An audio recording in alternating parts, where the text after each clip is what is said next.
Alright, ladies and gentlemen, I'm here tonight to talk about Summerslam. I thought it was a decent show overall until the fucking main event. And that's not even because it was bad, it was a good main event. Like, I thought the match was good. But, just so hated with this company, dude. Just pisses me off. So, Jey Uso turns his back on Jimmy. Jimmy turns his back on Jey Uso. Why? This is not it at all with this storyline. You had no signs of Jimmy turning on Jey Uso. He's out for a few weeks. He comes back tonight. This is out of nowhere and makes no sense. But let's see how they'll explain this. It's just simple. This is for a ratings draw. WWE doesn't care about the fans. They just want to bring in their money, the ratings. They don't care about what the fans want. It makes no sense. And this is not what I wanted with long-term storytelling. How does this make sense? So, Jimmy Uso is Jey Uso. Jimmy Uso turns on Roman Reigns. He gets Jey Uso to do it as well. And then he comes back after like a month. And then Jimmy turns back on Jey Uso. Like, it doesn't make sense.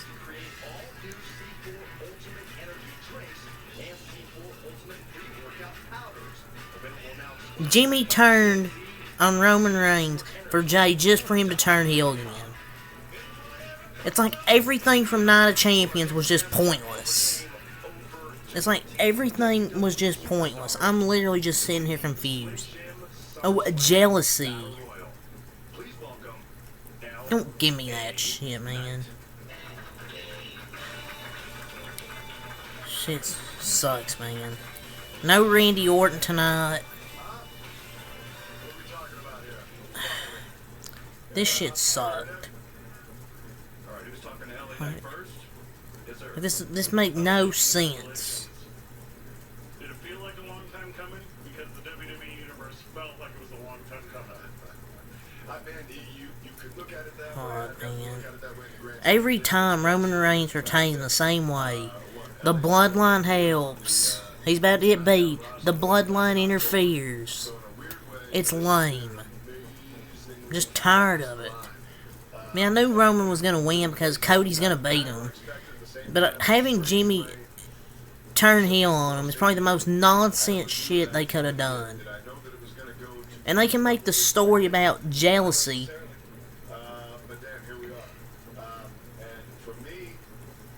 Because if Jimmy wasn't hurt a few years ago, maybe Jey wouldn't be this popular, but still, I fucking hate this decision.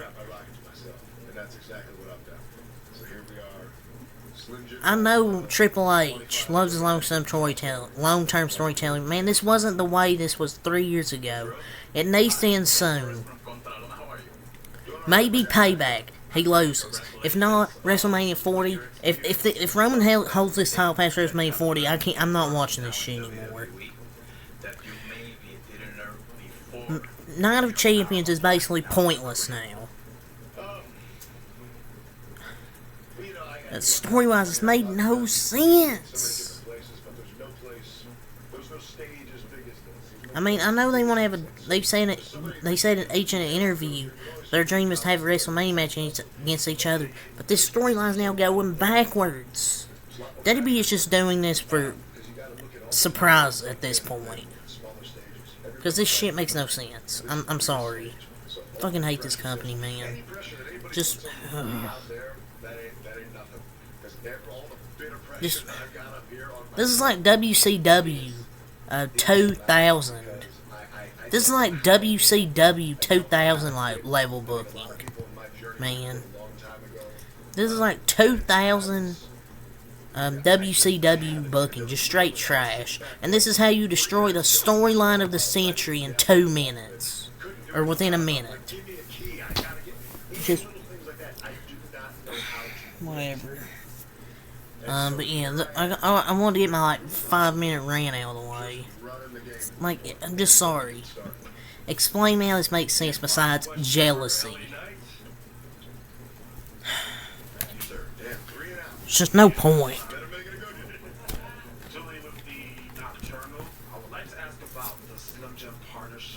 I already feel like this is going to be a bad one.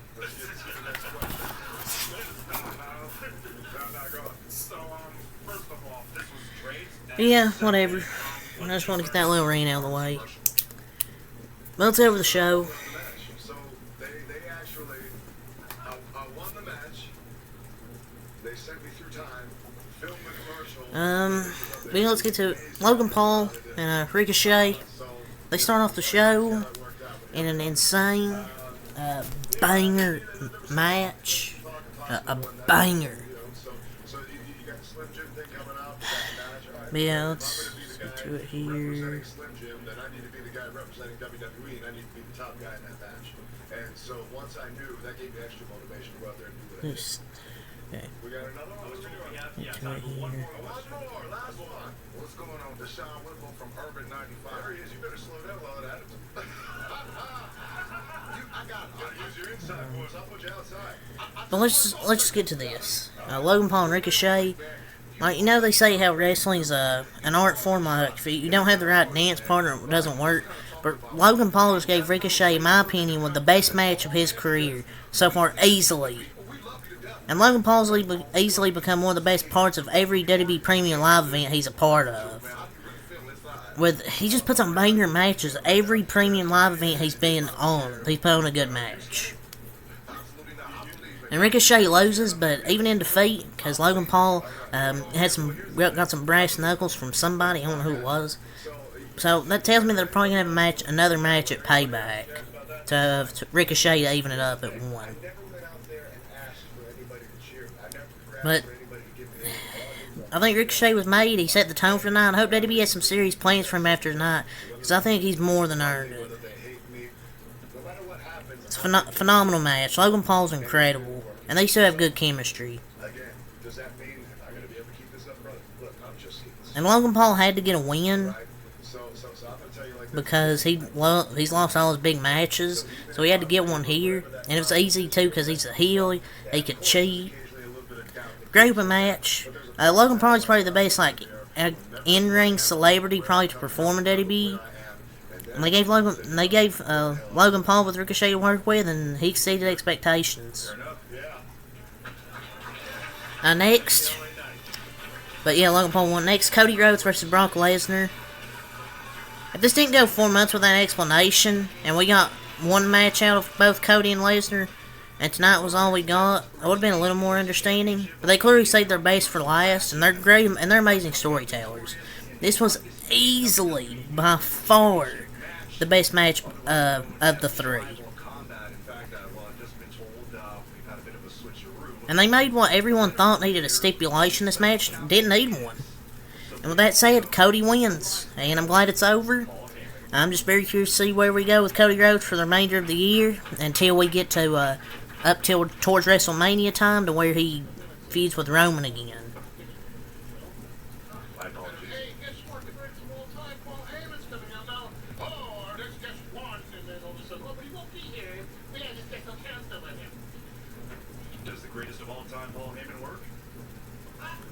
But then he hugged Cody after the match. That basically means he's the chosen one. If Brock Lesnar accepts you, then.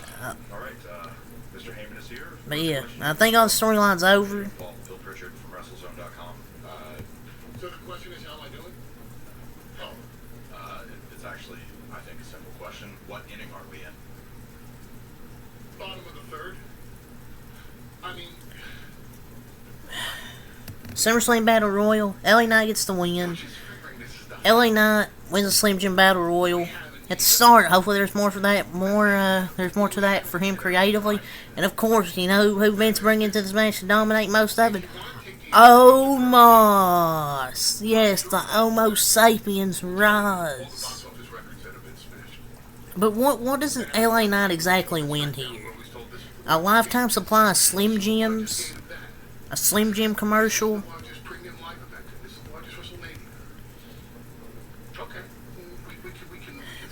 for momentum.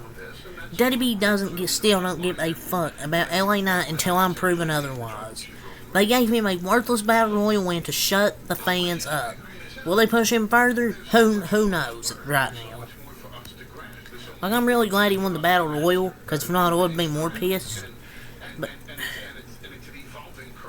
But Michael Cole did say the higher ups are looking at this match for a potential title run at the start, and maybe this is a hint. Maybe this is a start. But maybe this is a start for LA Knight. Who knows?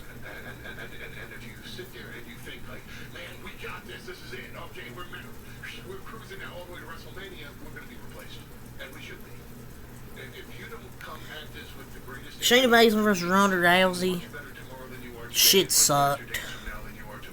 WWE messed up by not making it a fight pit. Nobody watches WWE to watch MMA. They legit suck the life out of the audience. It should be the last woman standing or a fight pit. This shit sucked.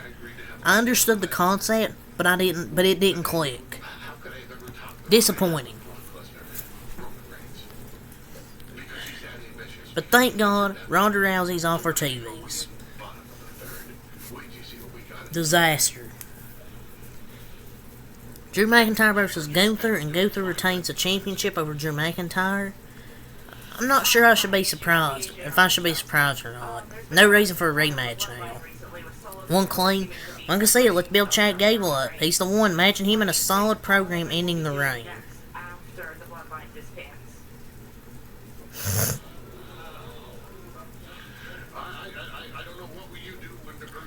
But even with Payback, I would main event Gable versus Gunther as a main event.